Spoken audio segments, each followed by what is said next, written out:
Today's retro spot, we're having a look at the Chaos Comics Brian Pulido's Lady Death action figure.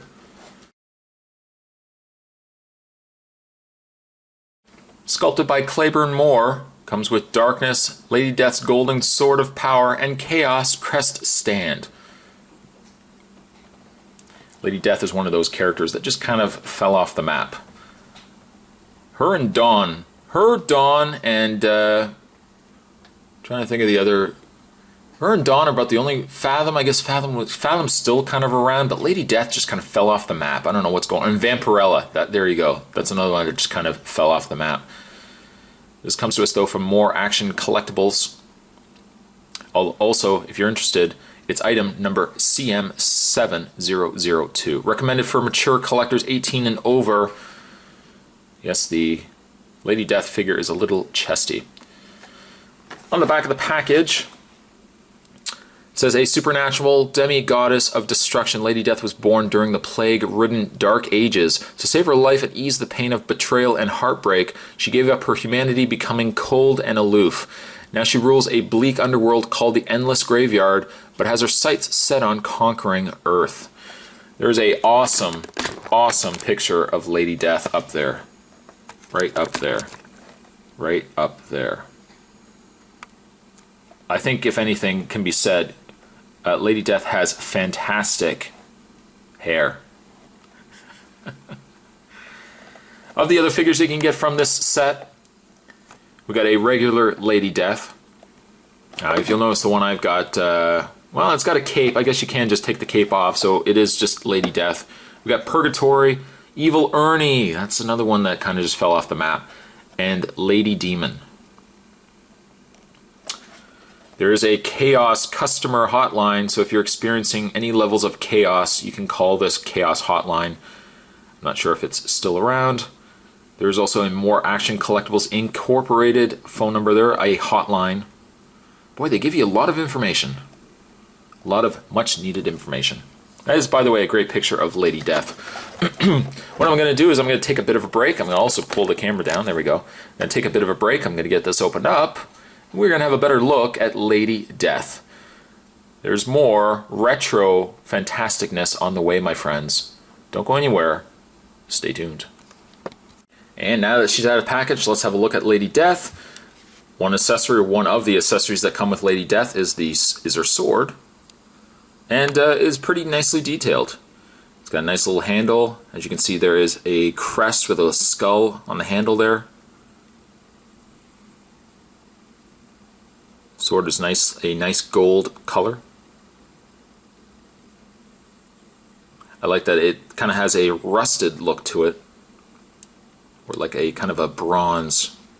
I think bronze is probably a better description. Bit of a bronze handle going on there. The other accessory that Lady Death comes with, if I just put her sword down, she also comes with her display stand. Right there. By the way, if anyone was asking, 1997. 1997, made in China. She comes with a display stand. I would say that the way that she's posed, you probably kind of need her with the display stand. She's kind of got this one leg jutting out. Luckily, there is a peg hole. There is a number on the other side of her foot, though. Apparently 51646. Maybe that is Death's zip code. Instead of Beverly Hills 90210, it's Hell 51646, which apparently is where Luke Perry went after 90210 ended. But there is a peg hole. You can easily just peg her onto the display stand, and that serves a pretty, well, it does its job. It holds her up. She's not going to fall over. Take her off the display stand, though. You can see that Lady Death has a cape going. So surprisingly, it's a pretty solid cape. It's actually two pieces. We've got the blue on the inside, black on the outside, but it's a very thick cape. Two pieces sewn together. It's really all not that bad. The one thing I do like, though, as I zoom into Lady Death's face, is the fact that there is a snap. There looks to be a snap where you can take the cape off. I think perhaps just for the rest of this review, I'm going to see if I can take this cape off. Right now, all the guys watching this are just like, yeah, Spot, take off that cape. Take off that cape. Hold on, guys, hold on. Let me get the cape off here. It looks like it is a snap. It would have to be a snap. It would also help if I'm on camera here. Let's see if I can take off this cape. There we go. Okay. It wasn't so much a snap, it's just a peg. And then there's the peg hold there. We'll just take the cape off. Ow! Come on, Spot. What's going on? There's the cape right there. It was laid gingerly down on the set here.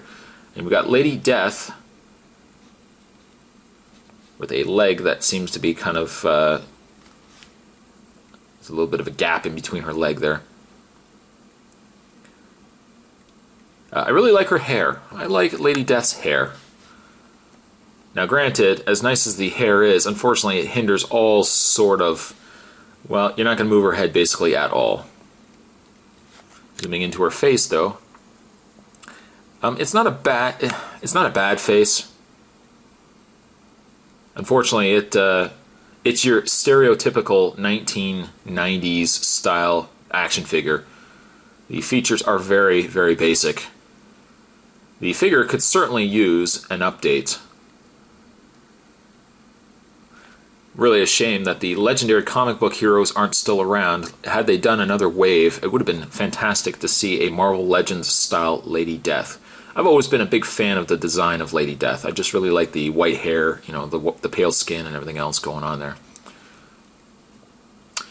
We can take the sword and we can put it into her hand.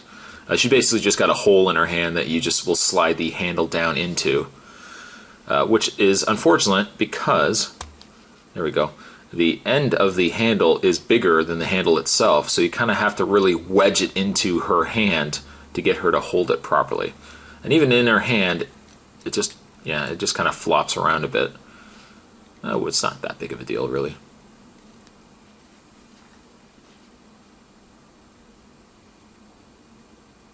One other thing that you'll find as a problem, too, is the fact that just because it is a figure from the 90s...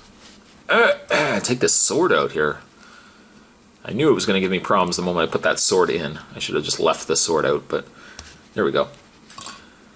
One thing with the fact that it's a 1990s style figure, its articulation basically is strictly going to be a head movement, although we know that's not going to happen. She's got a swivel in the arms, like so. And she's also got a swivel in the legs. But she's got this weird swivel because the swivel is angular. So her legs are only going to swivel out into this real awkward kind of weird pose. So it's entirely up to you. You can probably just leave it as is. I mean, you obviously will leave it as is because you're not going to be able to do much else with it. Overall, it's not a bad figure. I mean, you know, the figure is dated. I mean, I would have loved to have seen a fully articulated Lady Death figure. Who knows? The chances of that, now that she's fallen off the map, are probably slim to none. But this Lady Death figure still has a charm to it, and I'm going to give it a 6.5.